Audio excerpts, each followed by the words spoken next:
Hello students. आज हम हमारी जो बुक है उसका चैप्टर नंबर 8 शेमुशी का चैप्टर नंबर 8 लोह तुला हम पढ़ेंगे। लोह तुला अर्थात लोहे की तराजू। टोटल इस हमारी पाठ्य पुस्तक जो है, हमारी बुक है, उसके अंदर टोटल 12 चैप्टर हैं और 8 चैप्टर हमारा चल रहा है। तो 8 चैप्टर के बाद में एक चैप्टर ही बचेगा हमारे कोर्स में, 11 चैप्टर।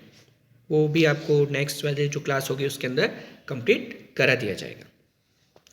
जो कोर्स हमारा कम हुआ है उसके अंदर 9, 10 और 12 चैप्टर नहीं है। तो इसके बाद में जो अंतिम चैप्टर हमारा बचेगा वो है पर्यावरण वाला 11 चैप्टर।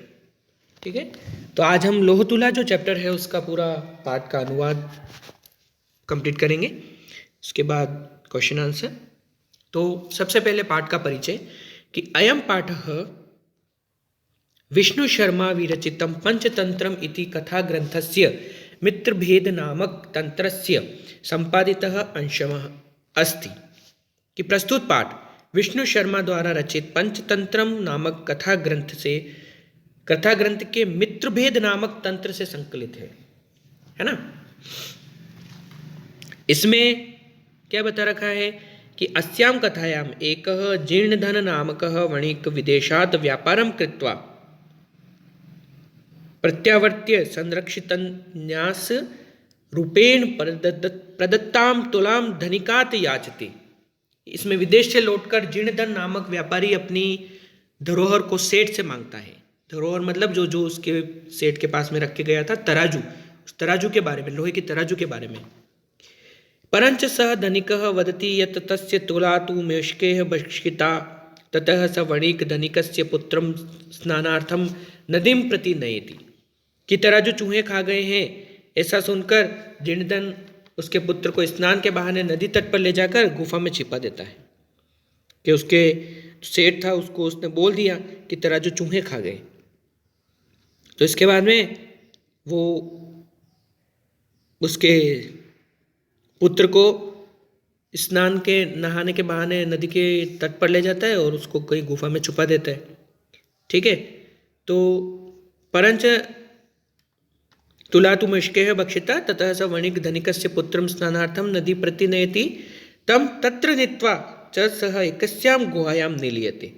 प्रत्यावर्तिते सति पुत्रम् अदृष्ट्वा धनिकः पृच्छति मम शिशुः कुत्रास्ति। स वदति यत् तव पुत्रः शेनेन अपहत। तदा उभौ विवदन्तो न्यायालयं प्रति गतो यत् न्यायाधिकारिणः न्यायं कृतवन्तः। कि सेठ द्वारा अपने पुत्र के विषय में पूछने पर जीर्णधन कहता है कि पुत्र को बाज उठाकर ले गया।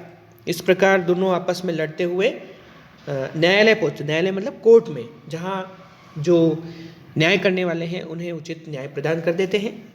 ठीक है, तो अब हम चैप्टर शुरू करेंगे। यहाँ पर चैप्टर यहाँ से हमारा शुरू हो रहा है कि आसित कस्मिंश्चिद अधिष्ठाने जीर्णधनो नाम वणिक् पुत्रः। किसी स्थान पर जीर्णधन नामक एक व्यापारी का पुत्र रहता था। स च विभव वक्षयात देशांतरम गंतुमिच्छं व्यचिंतयत्। वह धन के अभाव के कारण दूसरे स्थान पर जाने की इच्छा करते हुए सोचने लगा। क्या सोचने लगा कि यत्र देशे अथवा स्थाने भोगा भुक्ताः स्ववीर्यतः तस्मिन् विभवहीनो यो वसेत स पुरुषाधमः। कि जिस स्थान पर अपने पराक्रम को भोगने योग्य वस्तुओं का उपभोग किया है, उस स्थान पर निर्धन होकर जो निवास करे वह नीच पुरुष होता है। ये उसने एक श्लोक के माध्यम से उसने ये बात सोची। क्या सोचा कि जिस स्थान पर अपने पराक्रम से भोगने वाला योग्य वस्तुओं का उपयोग किया, उस स्थान पर निर्धन होकर जो निवास करता है वह नीच पुरुष होता है। तस्य च गृहे लोहघटिता पूर्व पुरुषोपार्जिता तुला आसीत्। उस जीर्णधन के घर में पूर्वजों द्वारा कमाई हुई एक लोहे की बनी तराजू थी। उनके पूर्वजों के यानी पुराने जमाने से चली आ रही एक तराजू थी।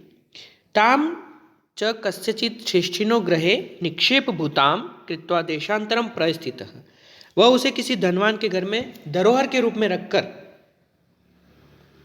अन्य स्थान पर चला जाता है ना।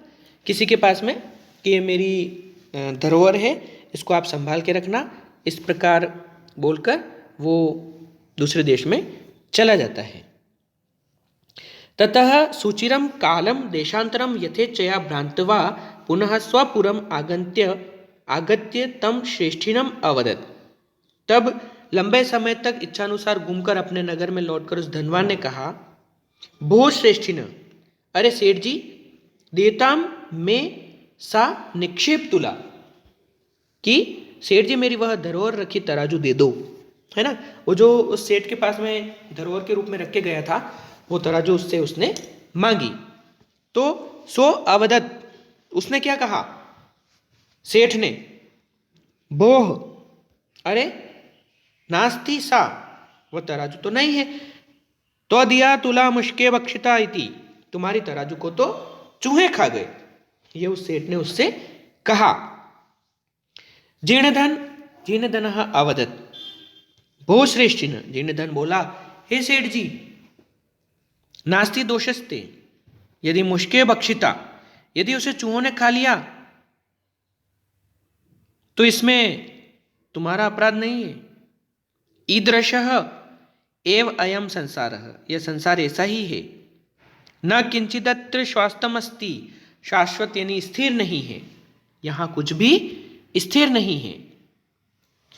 परमहम नद्याम स्नानार्थम गमिष्यामि, परंतु अब मैं नदी में नहाने के लिए जाऊंगा, नदी में नहाने के लिए जाऊंगा। तत् त्वम आत्मीयम एनम शिशुम धन देव नामानम मया स स्नानोपकरण हस्तम प्रेषयति। जाऊंगा तो आप अपने इस धनदेव नाम के बालक को नहाने की सामग्री हाथ में लेकर मेरे साथ भेज दो, ऐसा उस जीर्ण धन ने बोला कि आपका ये जो पुत्र है धनदेव नाम का, इसको मेरे साथ नहाने की सामग्री हाथ में लेकर इसको मेरे साथ भेज दो, ठीक है। फिर सश्रेष्ठी स्वपुत्रम अवदत्, श्रेष्ठी मतलब सेठ, वह सेठ अपने पुत्र से बोला, क्या बोला, वत्स पितृव्यो अयम तव, बेटा स्नानार्थम यास्यति तद अनेन साकम गच्छ, बेटा तेरे चाचा नहाने के लिए जाएगा तो इसके साथ तुम भी जाओ, ठीक है। ये उस सेठ ने उससे अपने पुत्र से कहा।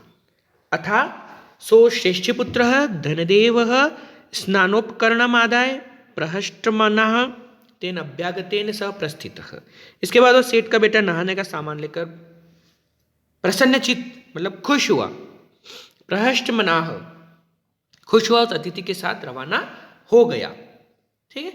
नहाने के लिए वो उसके साथ चला गया। अथा सो यानी उसके बाद श्रेष्ठी पुत्र सेठ का बेटा नहाने का सामान लेकर स्नानोपकरणम आदाय प्रहष्टमनाः प्रसन्नचित हुआ, उस अतिथि के साथ, उस मेहमान के साथ रवाना हो गया।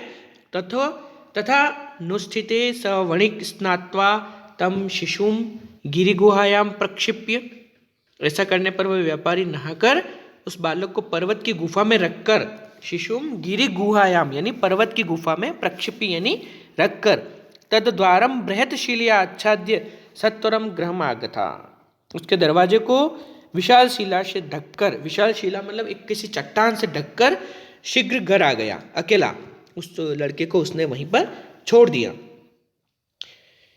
सह श्रेष्ठी पृष्ठवान भो, सेठ के द्वारा पूछा गया, अभ्यागत, अरे अतिथि, कथ्यताम कुत्र में शिशु यह त्वया सह नदीम गतः इति, कहो मेरा बालक जो आपके साथ नदी पर गया था कहाँ है।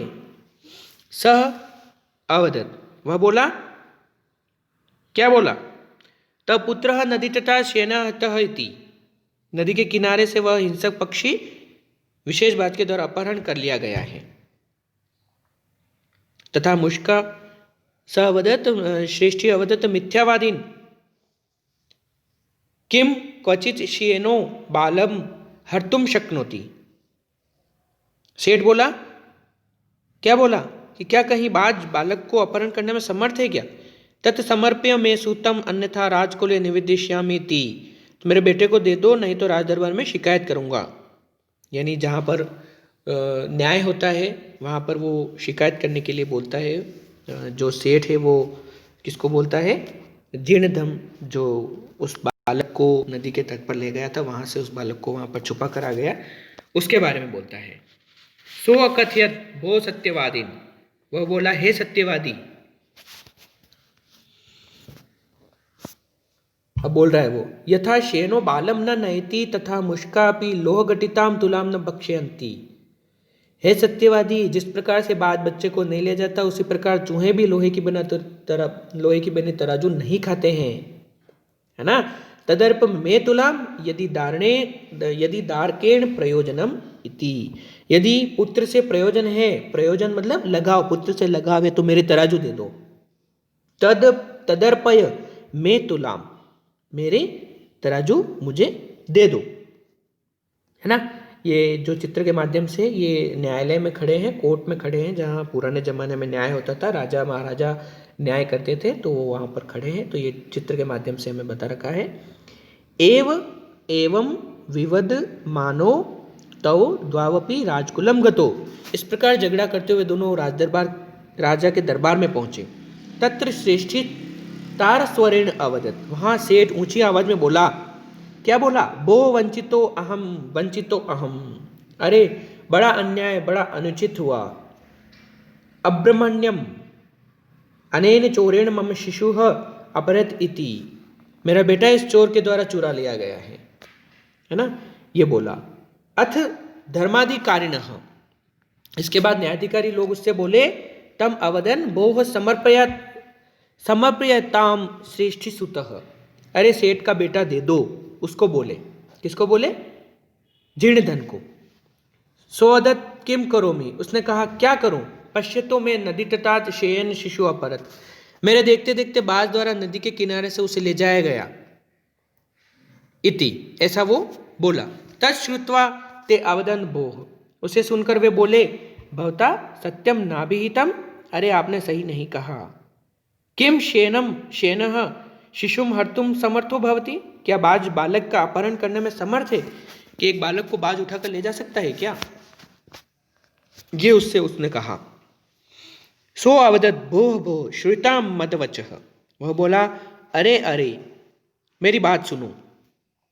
तुलाम लोह सहस्त्रम यद खादन्ति मुष्काः राजन तत्र हरेच्छेनो बालकम नत्र संशयः, कि मेरी बात सुनो कि 1000 तोले लोहे की बने हुई तराजू को जहां चूहे खा जाते हैं, हे राजन, वहां बाज बच्चे को ले जाए तो इसमें कोई संदेह है क्या? जब एक लोहे की बने तराजू इतनी भारी होने के बावजूद चूहे खा गए, तो एक बालक को बाज उठाकर नहीं ले जा सकता है क्या? ये उसने जीर्णधन ने उस राजा को समझाया। ते अप्रच्छन कथम एतत्, वे बोले यह कैसे? ततः स श्रेष्ठी सभ्यानामग्रे आदितः सर्वं वृत्तांतम न्यवेदेत, उस सेठ ने सभासदों के सामने सारी घटना को बता दिया, सारी घटना उसने सुना दी, क्या क्या हुआ था। ततः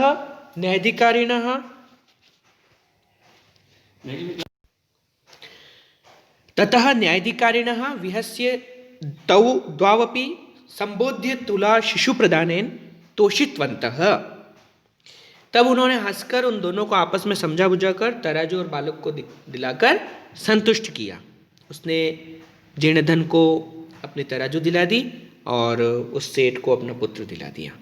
तो यहाँ पर ये कहानी हमें बताई गई है, ठीक है। इस कहानी को अपने शब्दों में लिखने के लिए एग्जाम में आती है, तो इस कहानी को आप अपने शब्दों में भी इसको याद करें। आज इसका अनुवाद इसको कंप्लीट कर लेना। आज मैं पूरा इसका अनुवाद आप लोगों को भेजूंगा। नेक्स्ट जो क्लास होगी उसके अंदर इसके क्वेश्चन आंसर कंप्लीट करा देंगे, ठीक है। तो इसके बाद में हमारा एक लास्ट चैप्टर बचेगा और उस लास्ट चैप्टर के बाद में हम ग्रामर का जो भी भाग होगा वो कंप्लीट करेंगे, ठीक है। ओके बेटा।